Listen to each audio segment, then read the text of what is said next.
Okay, today we're going to take apart the rear brake drums and inspect the shoes, pull everything apart, demonstrate how to do a rear brake job on this Chevy C10. Okay, so some of the tools I have laid out here, we have a digital brake drum micrometer. That's for measuring the brake drum's inside diameter. This will help us determine whether or not we can machine the drum, or whether or not the drum needs to be serviced, if it's out of round, or if we need to replace it. Of course, the mighty 3-pound sledgehammer. We have brake spring pliers, 2 different brake spoons, a hold-down spring tool, and a brake set gauge. So I'm going to demonstrate how to take this all apart, check everything, inspect everything, and then put everything back together. Okay, we're ready to remove the drum, but one thing I want to point out is that the maximum diameter is actually stamped right here onto the exterior side of the drum. You should be able to see that. It says max diameter 11.090. So we didn't even have to look up that spec. It's right there on the drum. Now, a lot of times what happens is the drum is stuck on the hub. So sticks here, sticks on the backside, rust, all sorts of stuff gets in the way. So there's a few things you can do. There's a few different techniques you can do to get the drum off. Now this is a semi-floating axle. It's a half-ton truck. So basically this drum just slides off, theoretically. In order to get the drum to slide off, you may need to back off on the star wheel adjuster. Sometimes that's done through the backside on the backing plate, or there may be a knockout on the front of the drum. Also, you can take your 3-pound sledge and strike the drum here, anywhere around this area, with a good hard smack. You don't want to hit this area. You don't want to hit on this area. Basically, this flat surface here is where you're allowed to give it a good smack. I'll demonstrate that here in a second. Okay, so I'm just going to smack it right here with the 3-pound sledge. And if that broke the drum loose, we should be able to wiggle it off.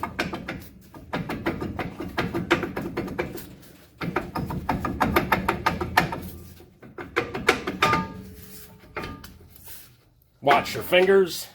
Voila. Drum is off. Now, you can see there's some brake dust. Avoid breathing that in. Wear a mask. Don't use compressed air. Don't blow the drum's dust out all over the place. You never know what you're breathing in, so protect yourself first, okay? Okay, so now that the drum is off, let's go over and inspect initially and do some, just some basic checking and measurements. So, tape measure. We're going to actually just take the tape measure and take a quick measurement of the shoes. And the reason for that is there's different size brake shoes for different applications. So you might say, okay, well, I can just look in the glove box, get the RPO code.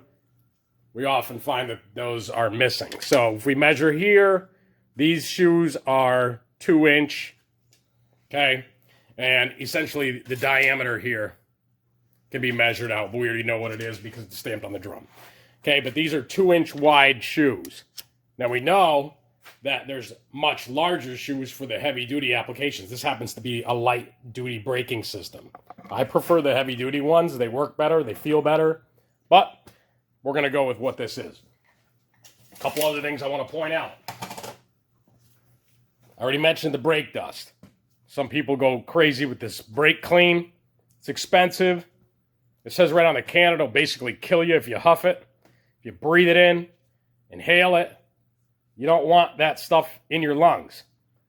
Minimize the usage of brake clean. All this brake dust will come off with a garden hose or just an aqueous water-based solution. You don't need any expensive chemicals to wash this down. Water works just fine. Okay, and I will wash this down with a simple garden hose. A couple things we also want to take a look at. Make sure that the shoes are seated on the anchor pin. If they're not seated on the anchor pin, that's usually an indication that the parking brake mechanism is hung up, frozen cable, something along those lines, is pulling the shoe off the anchor pin. If the shoe, or maybe somebody over-adjusted the parking brake mechanism. That's a common mistake. The parking brake's not working right, usually because there's a reason, something going on inside the brakes, out of adjustment, whatever, and they go under and they tighten up the brake cable, and voila, it starts working.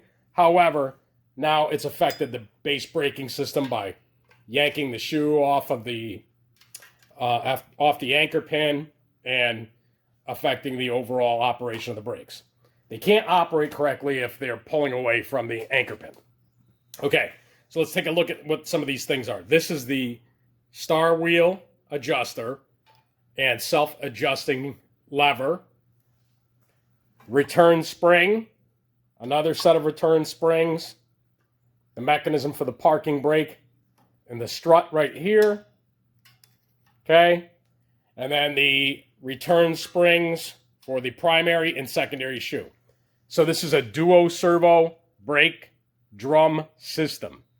We have a primary shoe here and a secondary shoe here. The primary shoe actually has less meat right here on the shoe lining and more back here on the secondary shoe. And then we have two hold down springs that hold them to the backing plate. Okay, so we're going to wash this down, take it all apart, and put it all back together. These shoes are fine. Typically, we would just clean and adjust. But for the sake of this video, I'm going to strip it all down so you can see what it all looks like on the bench. Now we're just going to wash these down. Simple garden hose, moderate pressure, comes right off. All that brake dust. No need to sit there and breathe all this stuff in or any harmful chemicals. No brake clean.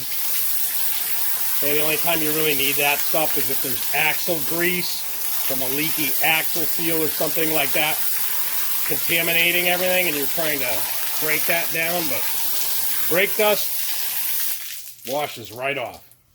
Okay, nice and clean. I'm also going to wash out the drum, let everything dry. Okay, so nice and clean. Again, all I did was use water. Now, this might not be practical to bust out the garden hose and start spraying water all over the shop if you don't have a shop drain that can easily collect the water and be squeegeed up, or if you're working outside in a gravel or dirt driveway, you don't want to be working around on the ground in mud. So unless you have a means to capture or clean up the water, it might not be practical. Most shops should have a catch basin for a brake wash machine. I just, again, emphasize that don't use brake clean unless you absolutely have to. It's just expensive. It's not good for you. It's not good for the environment. Use it only when necessary. Okay, so with an inspection here, I want to begin by just saying that hopefully that you'll be able to see everything good here with this setup. But take a look at the wheel cylinder. In this case, you have a dust boot here and here. Okay, they don't hold fluid. So when you peel this back, and this is just a pocket screwdriver. When you peel this back, you shouldn't see any fluid inside here. Now, let's see if I can do this being around the outside of the camera. I don't want to rip the boot, so I'm going to be very careful and just pry it over, take a look inside, and we want to see if it's wet or if there's any evidence of brake fluid inside, and you're going to do the same for both sides, okay? So this one's good. It's dry. We just want to make sure that any leakage around the pistons or behind the seal are addressed by simply replacing the wheel cylinder. Now, if for whatever reason you can't get the wheel cylinder, you can still get rebuild kits for them. You can sand them, hone them, and just get a new seal kit. Usually just comes with 2 seals and the spring assembly and the internal piston. I had to do that not too long ago for one that I just could not get wheel cylinders for. So there is that opportunity to rebuild them still, even though usually it's quite easy to replace them. Again, identify your parts. It's hard to to just look at things by application and say, okay, I need a wheel cylinder, because this vehicle is a 1984 Chevy C10 or a GMC C15, and there's more than one brake system. So again, an easy way to identify that is by taking the tape measure and measuring the width of the shoe and then the inside diameter of the drum, and to identify which brake system you have. You may need to look even further than that. So if the RPO code is missing from inside the glove box, break out the tape measure, get some basic measurements, and you should be able to narrow it down to what you have. Okay, so another disclaimer. There's a lot of different ways you can address taking this apart. Some people have their technique down and their way of doing it, and that's perfectly fine. Do what works for you, but I'm just going to show you a method that I use to take apart these Duo Servo brakes. So some people use their own technique, and that's fine. I use my techniques, that's fine. Whatever works. A couple things I just want to say. Number one, it's good to take pictures for reference, how it was before you took it apart. Now, that doesn't necessarily mean it was put together right last time. I've seen countless times where it's incorrectly assembled or the primary and secondary shoe are reversed. Just to point out, we are on the driver's side of the vehicle, so we're looking at the left side of the vehicle, and there's the primary shoe. This one is, in fact, put on the right side of the vehicle, or correct side of the vehicle, I should say, in that the primary shoe is in its proper location. So what I'm going to start off with is just pointing out that you see a lot of springs. Take note where they are and how they're assembled. Use your reference pictures if you don't have a guide or a service manual. So, these springs don't all necessarily need to come off. Like this spring right here can actually stay if you're not replacing it. So, what I do is I just take and I open up my brake spring pliers like this and I hold it here. Now, the bad design here is that you have this pointy object pointed right at your wrist. So be careful. If you hold it incorrectly and were to snap it in, you can stab yourself. But basically, you go over the anchor pin, hook the spring, and then all you need to do is rotate the tool. Sorry for my arm in the camera. And then lever it back and gently remove it. I'm trying to do this so you can see. But basically, you're just going to snap this back and pull it off the anchor pin.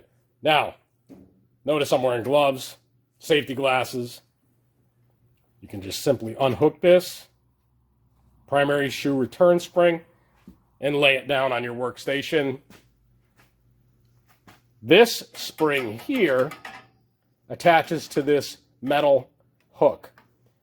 If I pull down on this lever here, just pull down on it, you can see that it disengages right here. Okay, there's a couple ways you can do this. You can unhook the spring here first, or you can unhook this spring here and then just take the tension off. So I prefer just go right up to the anchor pin. Again, trying to get out of the camera.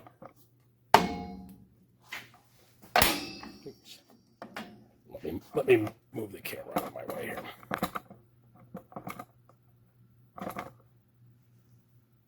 Okay, hopefully that's better.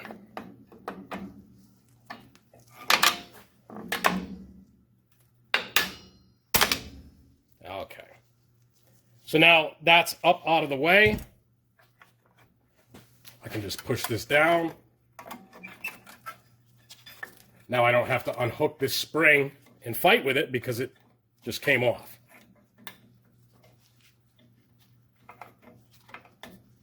Okay, put that down. And then put this here. Take note of where everything goes. All right, so we have another spring down here at the bottom. Let's see if we can get a better look at that.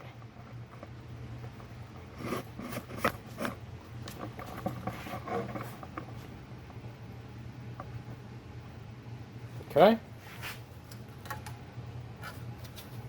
Note the way the return spring is and the star wheel adjuster. Looks like we might have to fight to get that on, right? Wrong. Work smarter, not harder. Just leave it assembled. It'll come off with the shoes. Your brake strut is right here.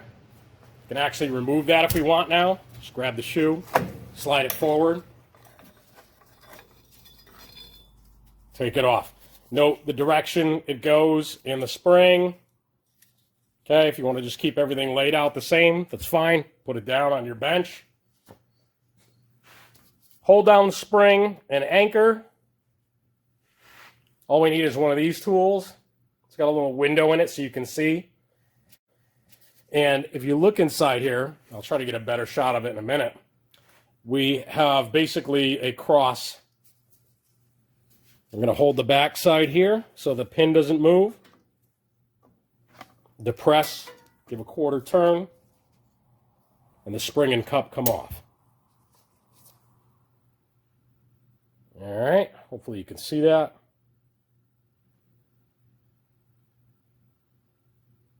Okay, and then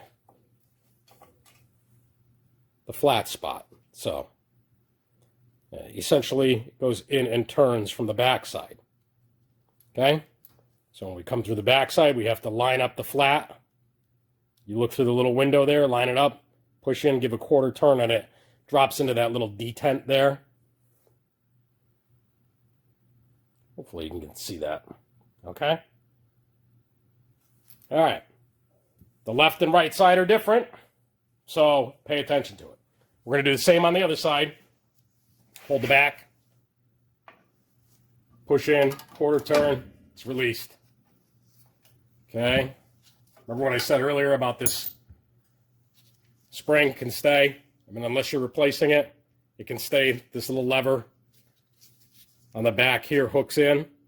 So if you're replacing this, you're getting a hardware kit, you're going to replace this. A full hardware kit comes with new ones. The basic hardware kit does not come with that. And then on this side, notice the difference in the height of the spring, the hold down spring and cups versus the other side. Okay, so just lay your parts out on the workstation. Pull the other spring out. Okay, now remember what I said. We don't need to fight this spring because we can just take it off together. So what I'm going to do next, get a better view here. Okay, what I'm going to do next is take this little E-clip off right there. Let's see if we can get a better view of that.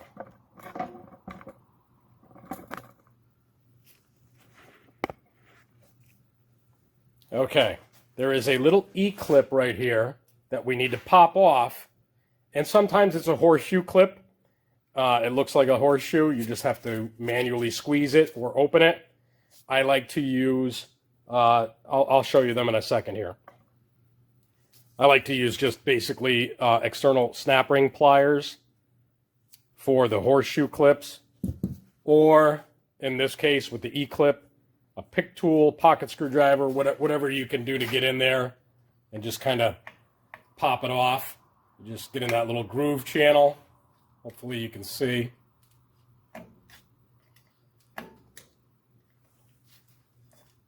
Push it off. And try not to send it across the shop. Let's see if I can show that a little better.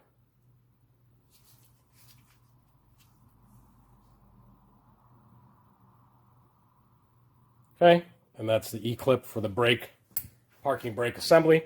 Now, I want to take the shoes off. Let's get this camera a little better. The only thing left here is the brake shoe, the other brake shoe, the adjuster, return spring, and parking brake mechanism. You just open it up, push the parking brake mechanism out, and look, there it is. Okay, it's still together. Easy. Just bring them together. All right, bring the shoes together. The spring tension's relieved.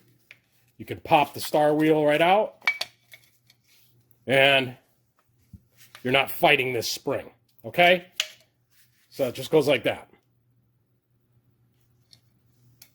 Work smarter, not harder, right? Okay, let's get a better look at this backing plate. Looks a little rusty. It's still solid though. But what we need to do next is clean everything up. Now this actually comes off. Okay? And then look how cruddy and nasty these look. Okay, these are the little push rods or pistons that they call them. Take them off. We're going to get everything cleaned up. We're going to clean those.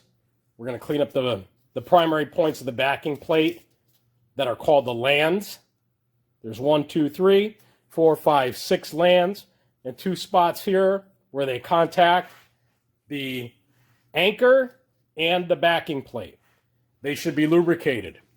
Notice here that we have a wavy washer or a spring washer, and that's also a contact point. Any moving point can make a squeak. We don't want squeaks when we apply the brakes. So they should be clean, lubricated, and they should move freely. All right, so we're going to clean everything up. Okay, now we've cleaned the backing plate, cleaned all the lands, all the contact points, get all the loose stuff off of there. If you really wanted to take your time, you're doing a restoration, you can clean it up really good, paint everything, make it all nicey nice. But for this video, we're just really focusing in on the how-to and key points. Okay, so next thing is to lubricate all of our components and parts. And there's a lot of different types of brake lubricants. Just take your pick. This one here is a Napa brake parts lubricant. Less is more in this case. Okay, pull the brush out and look at it. It's just a big glob of grease. Wipe the excess off of there and just focus on the area where you need the lubrication. And then you can wipe any excess off. It does no good to have extra grease in here. It's just going to either accidentally contaminate your linings or be a spot to collect dirt, debris, brake dust. Okay, so you just need a little skim coat. Don't go crazy. All right, the other thing is sometimes you can put a little bit here at the top. Depends on how the shoes are designed. Sometimes the shoes will actually sit here and around the contact of the anchor pin is not a bad idea either, and I'll show you why. The shoes actually do pivot around on the anchor pin. Okay, they actually do move on there, and it's important that contact points are lubricated. Okay, lubrication. That should move. You'll find that it's frozen on most applications. Whoops. Now it's so lubricated I can't even hang on to it. All right, so other things to lubricate. The star wheel adjuster is notorious for freezing up. Okay, I basically just took this thing over to the wire wheel, cleaned it up, got the rust off it, threaded all the way back. This side just comes off. Sometimes there's a washer on some applications. Again, we're just going to take it apart. And we're going to put some grease on there, on the threads, on the contact points. Okay, put everybody together. Twirl it all around. And I'm going to thread it all the way in. Okay, let me just get in a better camera spot here. Sorry, the camera's stationary here. My camera glass is broke. All right, so I'm just going to thread that all the way in until it stops. Voila, it's clean, it's lubricated. Just going to take a shop towel, wipe the excess grease off. Okay. Again, make sure the washer's there if it's equipped.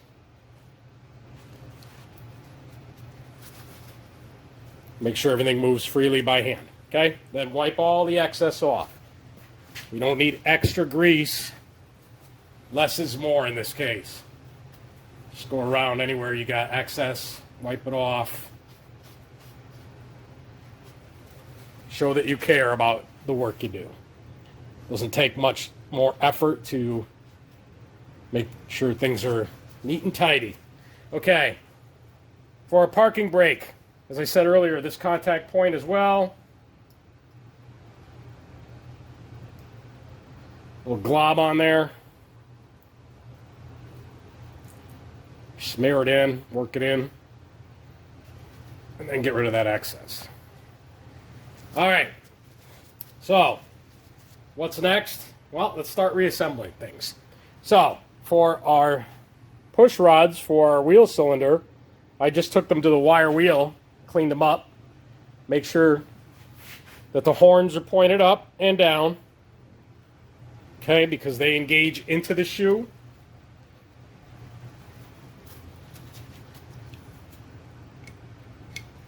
Like such. Okay, that's what actually pushes the shoe out. Okay, so the wheel cylinder is acting upon this push rod, and the piston pushes it in and out. Pushes it out, I should say. Okay, make sure they're in the right position. Next thing to do here is get the appropriate pins in the appropriate spots. They're different for left and right in some applications. So pay attention to which one goes where. Okay. And then with our shoes, we have the spring. Remember what I said, put the spring on first. If you just fight the spring later, you're just wasting energy. Okay, so what I'm going to do is actually move the camera back a little bit so hopefully you can get a better view of what I'm doing. Let's see here.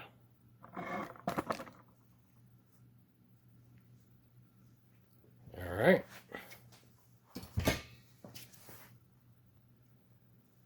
Okay, so a little bit harder to do everything with the camera, but let's get this parking brake assembly and the E-clip in place. Hook it onto the groove there. I'm hopeful that you can see what I'm doing.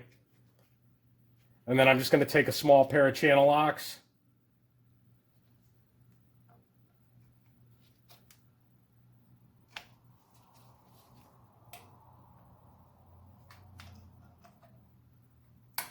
There we go. Push it in. Make sure it's fully seated. There we go. Okay, now comes the tricky part, working with a camera. All right, so what I want to do is just get the shoe in place. There's a lot of different ways you can do this. Some people prefer to clamp these on with a hold-down clamp. Believe it or not, that actually makes your life a lot easier, especially with some systems where you theoretically need more than two hands when doing the job. In this case, I'm just going to go the old-fashioned way and not use anything because I want you to see the struggle is real sometimes. Okay, so I'm holding the left side shoe, which is the primary shoe, and I'm going to put the pin through the backing plate, and then I'm going to take my hold-down spring and see the slot there. I'm going to line that up in the tool with the window at a 90-degree angle to it, so you can see the slot in there. And then I'm just going to hold it. At least now I have an index of where it is. Line it up. Hold the pin on the backside, push in, give it a quarter turn. Make sure it's locked in. Okay, now at least this shoe is supported. I don't have to hold it. It doesn't have to be perfect. We'll worry about that later. What we want to do is just have it in place. Okay, let me move the camera again because I need to get in there. So this side, the secondary shoe, we don't want to just put the hold down spring on yet because we have to put this lever assembly in, the cup, and the hold down spring. Okay, I just moved the camera so that you can see that the secondary shoe, it's a little tricky to get in there, do the work, and still let you see what I'm doing without an assistant. But I just put the lever assembly in. It's sitting over the pin. I'm going to line up the slot in the window. I'm going to reach around to the back side and hold the pin while I line everything up.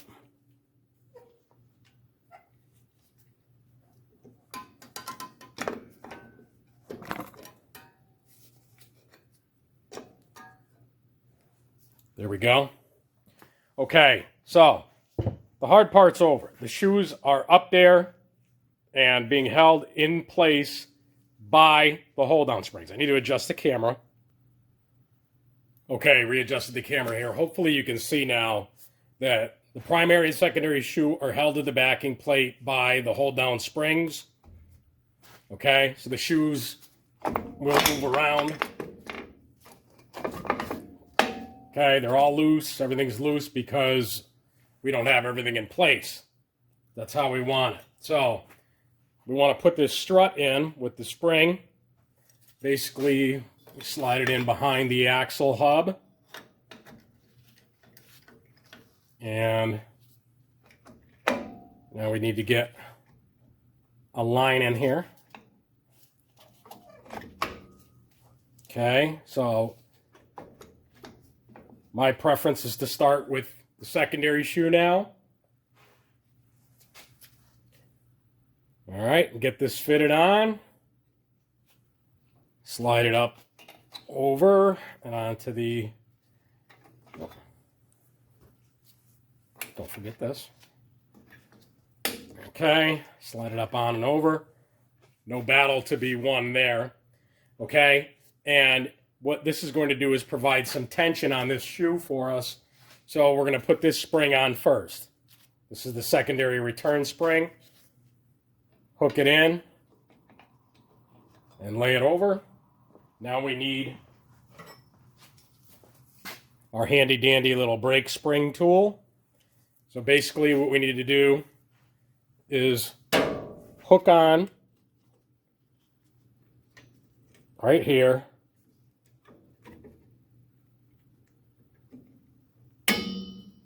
And slide that spring down and then get the tool out of the way.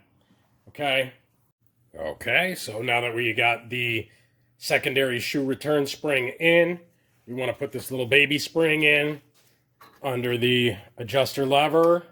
Just lift it up, slide it in, and it should push up and out of your way and keep the tension on the rod. Okay, so now we've got the secondary shoe in place. Brake strut rods in there. Now we need to go over to the primary shoe. Let's see. Maybe I need to adjust the camera again a little bit better here for you.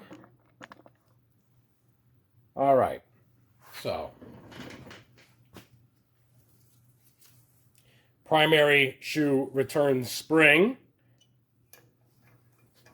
is going to hook onto the anchor pin next. So what we want to do is lift the shoe up if we need to, line everything up. A little bit of a dance. Sometimes you got to just fight with everything to get it right where you want it. Hopefully you can see everything good. Okay. Let's hold that there in place up against the anchor pin. Okay, so strut, spring, push rod, anchor pin. Take our return spring, get it semi into position, grab our brake spring pliers, up and over, voila. Okay, so let me focus on the bottom here now. This goes back to that simple little trick of earlier where we didn't have to fight with the spring. It's already in. Now we just need to put the star wheel adjuster on. Make sure you use the right one for the right side, the left one for the left side. Pay attention to the direction of the spring. Nothing should impede upon the action of the star wheel. So what I do is I usually just move this lever up out of the way, slide it in, pull back, voila, it's in. That was easy, right? Now, the shoes should be seated fully on the anchor pin. If the shoes are not fully seated on the anchor pin, pay close attention to the actuation of the brake, parking brake assembly. Make sure nothing's hanging up. Otherwise, you've got something else going on. They should be fully seated on the anchor pin. Now, we do need to adjust the star wheel in order to get the proper adjustment. So, I'm going to show you how I do it, but there's several different techniques you can use. You can install the drum and take your brake spoon. There's all different kinds of brake spoons. Okay, these are both, this one's a snap-on, and then this one here's a snap-on. These are both snap-on brake spoons. But there's all different kinds out there, different shapes and sizes. Whatever one you have, even a flat blade screwdriver will work. And you have to come through either the knockout on the backing plate or the knockout on the front of the drum. But in this case, we don't have one. So what I'm going to do is set it using a brake gauge. So that's a brake gauge. Okay, I'm going to show you how to use this one. This one's a model 8650 AMCO. I will show you how to use that next. Okay, what I'm going to do next is actually measure the inside of the drum. Okay, with this AMCO digital drum brake micrometer. So I'm going to measure the inside diameter. These two little ears need to sit flat on the surface here, and you basically just expand it to the widest measurement. You keep one side home and extend the other side to try to get your largest measurement. So I'm reading 11.003, so 11 and 3/1000ths of an inch. We know by looking at the front of this that it was 11 and 90/1000ths. So unlike a rotor where it gets smaller, the drum gets bigger. So we have essentially 87/1000ths of meat in here to cut before it's at discard. That's plenty. Let's see if it's out of round. We're just going to make another measurement. So we have 11 and 3/1000ths. Going to measure over here and look for the biggest measurement. I'm getting 11 and 14/1000ths. So, what's that tell us? Drum is out of round. Drum needs to be resurfaced. There's enough material there to resurface the drum. You want good brakes? This should be smooth. Okay, I have the brake drum set up on the brake lathe already. The damper band's on it. The correct arbor's on here. The twin cutters is taken off. And let's see if we can see good in there. There's our cutter. And what we want to do is make sure we're clearanced away from the drum before we start the machine. Okay. And our goal here is going to try to get this position so you can see good, is to bring the cutter into the drum until it just touches.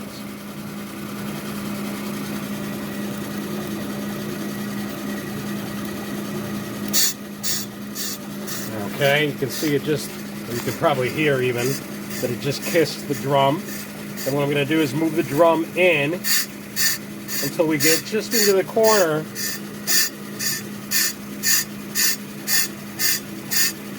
So we get a full pass every time we make a cut. We don't want to have a lip there, so sorry for the shakiness. I'm trying to hold it and see what I'm doing at the same time.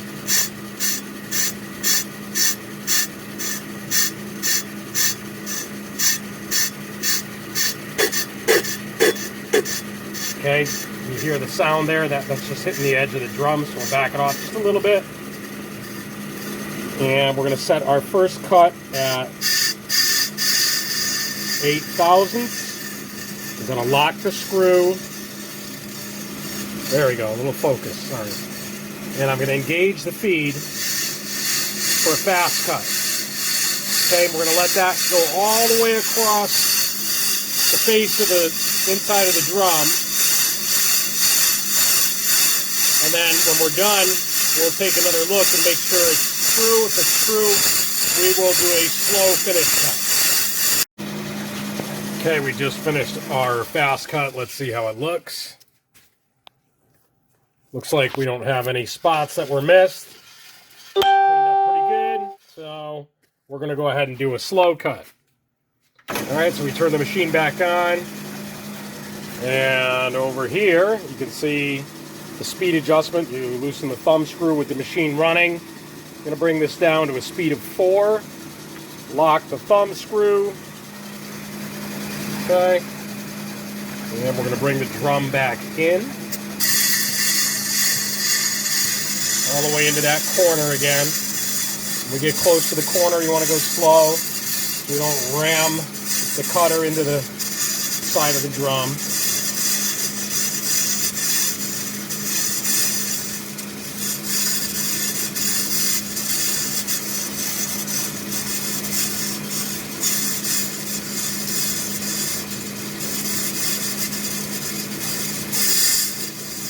Okay, we're in the corner.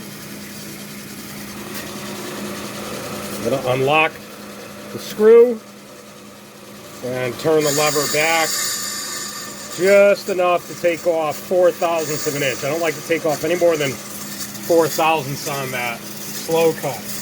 All right, then I engage the feed.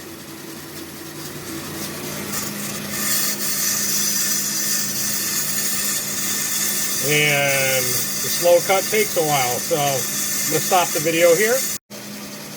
Okay, our drum just stopped cutting here. Let's see how it looks.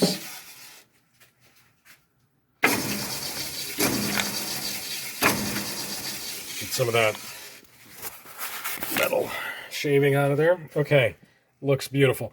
The thing I want to point out right now is that you need to clean the inside of the drum before you put it back into service. Okay, so we have a nice new finished surface in there, but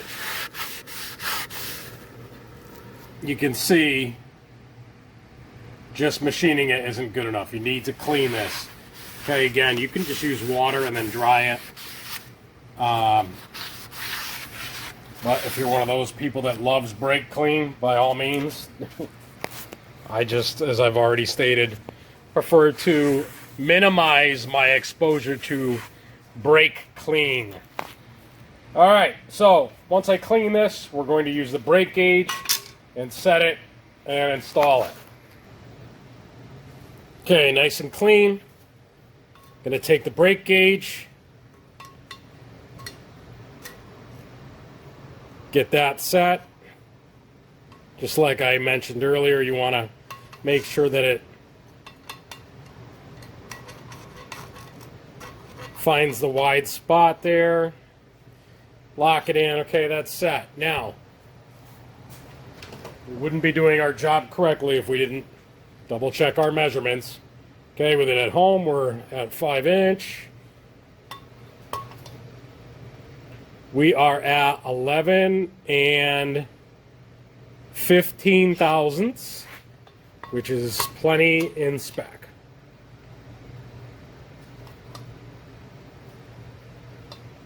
Okay. And 11 and 15 thousandths on the other side. So we're good. We're round. It's perfectly machined. Nice smooth surface. No rusty lip here. No lip on the inside. The shoes have a nice surface to work against. And it'll be quite some time before these need service again. All right, so now let's take our brake gauge and set our shoes.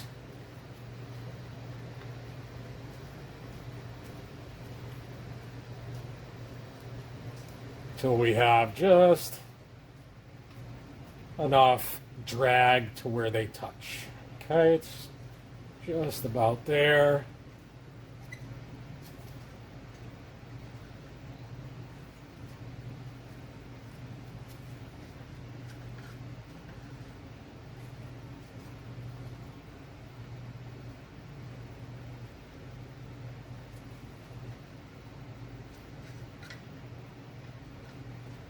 That should be pretty close.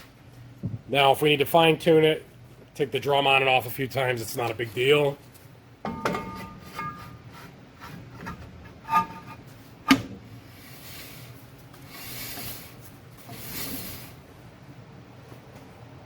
All set. Next step, wheel goes on.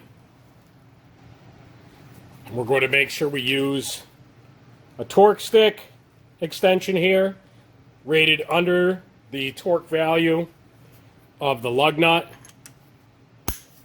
Okay, we'll put the lug nuts on in a star pattern using the torque stick, and then once the vehicle's on the ground, we're going to do the same sequence using our torque wrench.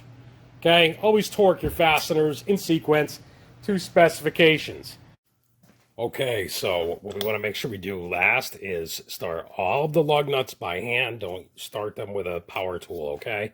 And then follow the star pattern for the 5 lug. You use the pentagram. Get them all started.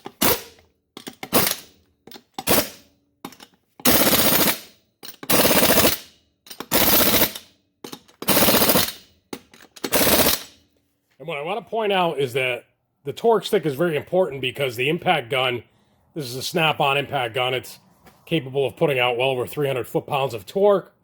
What I want to make sure I do is use this to limit the amount of torque going to that wheel nut. So if you watch here, this is basically like a torsion bar, which is spring steel. It'll get to a specified value where it will start to twist as opposed to tighten.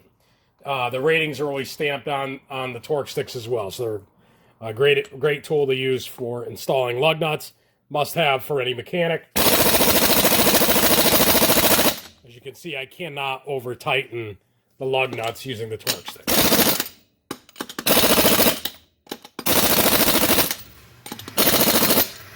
All right, that's it.